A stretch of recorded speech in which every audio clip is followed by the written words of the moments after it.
اور بے حیاؤں کو جب اللہ پکڑتا ہے اگلی پچھلی برابر کر دیتا ہے۔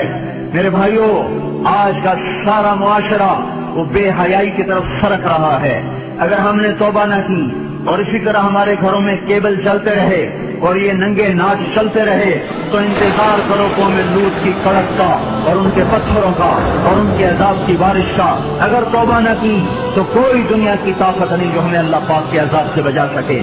اگر یہ موسیقی کی تانیں اسی طرح بکھرتی رہیں اور عورتیں اسی طرح اڑیاں ہو کے بازاروں کی زینت بنتی رہیں اور یہ نوجوان اسی طرح ناچتے پھرکتے رہے اور گانے پہ سر جھومتے رہے اور سود کی عمارتیں بلند و بالا بنتی گئیں اور حرام کی کمائیاں چلتی گئیں اور مظلوم کی ہائے ہائے بڑھتی گئی اور ظالم کا نشہ بڑھتا گیا، تو وہ دن دور نہیں ہے کہ جب ان پر بھی قوم آگ کے کوڑے برس نہ جائیں اور قوم لوط کی بجلیاں کڑک نہ جائیں اور ان کے پتھر برس نہ جائیں کہ ہمارا معاملہ جلدی میں آتا ہے، ہم پہلے پکڑے جاتے ہیں، ہم پہلے پکڑے جاتے ہیں۔ اور یہ میرا اللہ سن رہا ہے، میں اسی کے دعوے پہ یہ بات کر رہا ہوں کہ ساری دنیا کے باطل پر بھی اللہ کا ہاتھ پڑ چکا ہے، اللہ کا ہاتھ پڑ چکا ہے۔ یہ معاشرہ بے حیائی کے حدود پر آ چکا ہے، یہ معاشرے سے سور شرماتا ہے۔ دنیا کا بے حیا ترین جانور بھی آج ان انسانوں سے شرما رہا ہے، شیطان بھی ان سے شرما رہا ہے۔ وہ بے حیائی کی حدود سے آگے جا چکے ہیں، وہ انسانیت کی چادر اتار چکے ہیں، وہ انسان نہیں ہیں، وہ جانور بھی نہیں ہیں، وہ جانوروں سے بھی بدتر ہیں، یہ زمین پر بوجھ ہیں۔ ایٹمی طاقت ہونا اللہ کو للکار نہیں سکتا، ایٹمی طاقت ہونا اللہ کو ڈرا نہیں سکتا، کائنات کے انسانوں کا خون کر دینا انہیں اللہ کے دربار میں کوئی کبھی نہیں بنا سکتا۔ ان قریب اللہ کا ہاتھ پڑنے والا ہے، وہ پکڑ کے دکھائے گا۔ وَكَذَلِكَ أَخْذُ رَبِّكَ إِذَا أَخَذَ الْقُرَىٰ وَهِيَ ظَالِمَةٌ إِنَّ أَخْذَهُ أَلِيمٌ شَدِيدٌ۔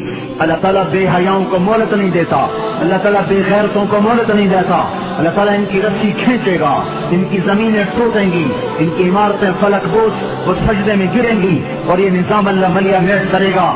اور اس لیے آپ میرے گھر میں چھلکا پھینکو، پھر چھلکا پھینکو، پھر چھلکا پھینکو، پھر پتھر پھینکو، پھر ایک دن اٹھا کے گندگی پھینک دو تو میں بھی آپ سینے چڑھا لوں گا۔ کیا سمجھ رکھا ہے؟ میری شرافت سے ناجائز فائدہ اٹھاتے ہو، میں کب تک تیرا برداشت کروں؟ تو میرے گھر کو گندا کرتا ہے۔ یہ دھرتی اللہ کی ہے، یہ زمین اللہ نے بنائی تھی، اللہ نے بچھائی تھی، یہ آج بھی اللہ کی ہے، یہ کل بھی اللہ کی رہے گی۔ یہ فضائیں اللہ کی ہیں، آسمان اللہ کا ہے، چاند سورج اللہ کے ہیں۔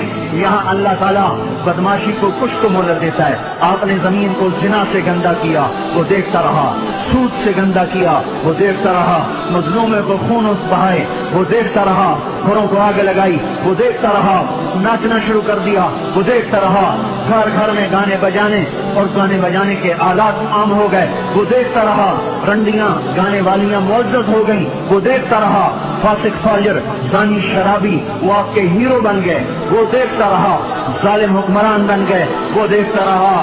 آخر ہی تو اس کو بھی جوش آنا ہے کہ تم ہوتے کون ہو میری زمین کو گندا کرنے والے، تم ہوتے کون ہو میری زمین کو کالا کرنے والے، تم ہوتے کون ہو میری فضاؤں کو رنڈیوں کے گانوں سے بھرنے والے۔